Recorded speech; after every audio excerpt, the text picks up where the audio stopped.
लाडो नाम की चिड़िया जंगल में अपने बच्चों के साथ एक पेड़ पर खुशहाली से जिंदगी जी रही थी।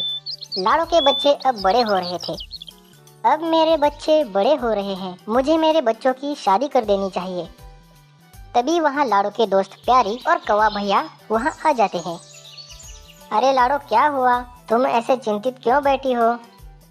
अरे कुछ नहीं कौवा भैया और मेरी प्यारी बहना, मैं ये सोच रही थी कि अब मेरे बच्चे बड़े हो रहे हैं, मुझे उन दोनों की शादी की चिंता है। बस इतनी सी बात? तुम चिंता मत करो, मेरी जानकारी में एक परिवार है, उनके भी बच्चे बड़े हो गए हैं। अगर तुम कहो तो मैं उनसे बात करके देखती हूँ। हाँ हाँ, तुम अभी जाओ और उनसे बात करके देख लो। कौवा भैया, आप भी मेरे साथ चलिए। कौवा भैया और प्यारी शादी की बात करने के लिए दूसरे जंगल की तरफ निकल पड़ते हैं। अच्छा हुआ हमने लाडो से बात की, अगर हम उसके पास नहीं जाते तो वो और परेशान हो जाती। जी कौवा भैया, लाडो बहुत गुमसुम स्वभाव की है, जब तक उससे कोई पूछ नहीं लेता वो सारी बातें अपने मन में ही दबाए रखती है। कौवा भैया और प्यारी दूसरे परिवार के पास आ जाते हैं। अरे कैसी हो रूपा बहन? मैं ठीक हूँ, आप दोनों कैसे हो? हम तुम्हारे बच्चों के लिए रिश्ता लेकर आए हैं। ये तो बहुत अच्छा हुआ, मैं कब से इनको बोल रही हूँ, हमारी बच्चियाँ अब बड़ी हो रही हैं। आप कौवा भैया के पास जाकर आइए। लेकिन ये है कि मेरी बात ही नहीं सुनते। अभी बारिश का मौसम आने वाला है ना, तो ये अनाज इकट्ठा करने में लगे हुए हैं। अनाज तो हमें भी इकट्ठा करना है रूपा, लेकिन उसके साथ साथ हमें अपने बच्चों की भी चिंता करनी चाहिए। हमारे पड़ोस में एक लाडो नाम की चिड़िया है, उसके भी 2 बेटे हैं। मैं उन्हीं के लिए तुमसे रिश्ता जोड़ने के लिए आई हूँ और लाडो के दोनों बेटे बहुत अच्छे हैं। तुम्हारी बेटियाँ खुशी से वहाँ अपना जीवन बिताएंगी।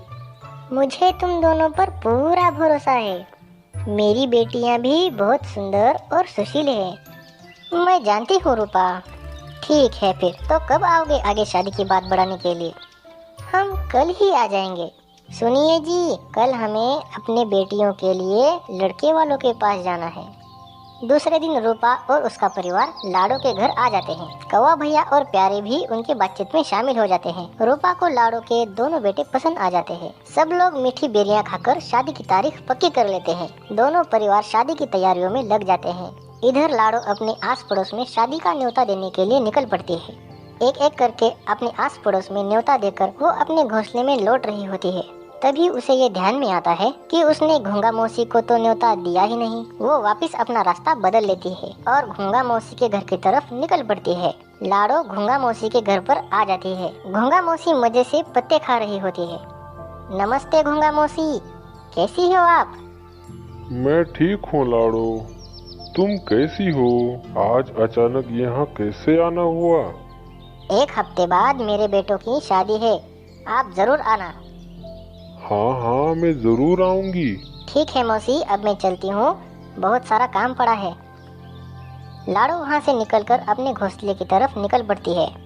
मुझे अभी निकलना होगा, तब जाके मैं लाडो के बेटी की शादी में जा सकूंगी।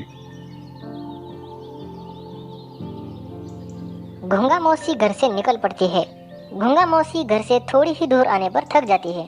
तभी उसे पेड़ पर लाल रंग की बेरियां दिखाई पड़ती है।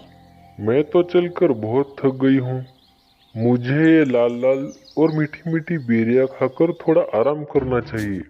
घोंगा मौसी पेड़ पर लगी हुई बेरियां खाने लगती है। घोंगा मौसी उसी पेड़ का एक पत्ता तोड़कर उस पत्ते के नीचे सो जाती है। जैसे ही घोंगा मौसी की नींद खुल जाती है, सुबह हो चुकी होती है। अरे बाप रे, मैंने तो बहुत आराम कर लिया, मुझे निकलना पड़ेगा। घोंगा मौसी फिर से निकल पड़ती है।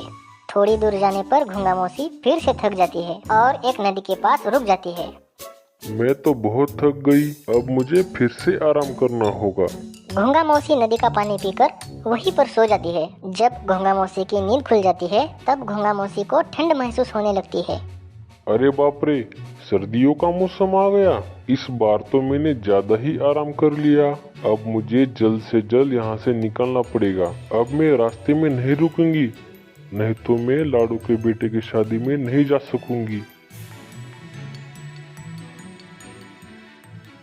जैसे तैसे करके घोंगा मौसी थकी हुई लाड़ो चिड़िया के घोंसले के पास आ जाती है। वहाँ उसे दो छोटे छोटे बच्चे खेलते हुए दिखाई देते हैं। तभी लाड़ो चिड़िया वहाँ पर आ जाती है। अरे घोंगा मौसी, आप आ गई, आइए, आज मेरे नाती का नामकरण है। घोंगा मौसी सोच में पड़ जाती है। लेकिन तुमने तो मुझे बेटों की शादी के लिए बुलाया था। हाँ हाँ घोंगा मौसी, मुझे पता है, अच्छा हुआ मैंने आपको मेरे बेटों की शादी के लिए बुलाया था। कोई बात नहीं, आप नामकरण में शामिल हो जाइए। घोंगा मौसी लाड़ो के बेटे की शादी में तो नहीं आ सकी। घोंगा मौसी ने हार नहीं मानी थी। वो हर समय चलती रही और वो आखिर लाड़ो के नाती के नामकरण में आ पहुंची थी। सभी घोंगा मौसी को देखकर बहुत खुश हो रहे थे।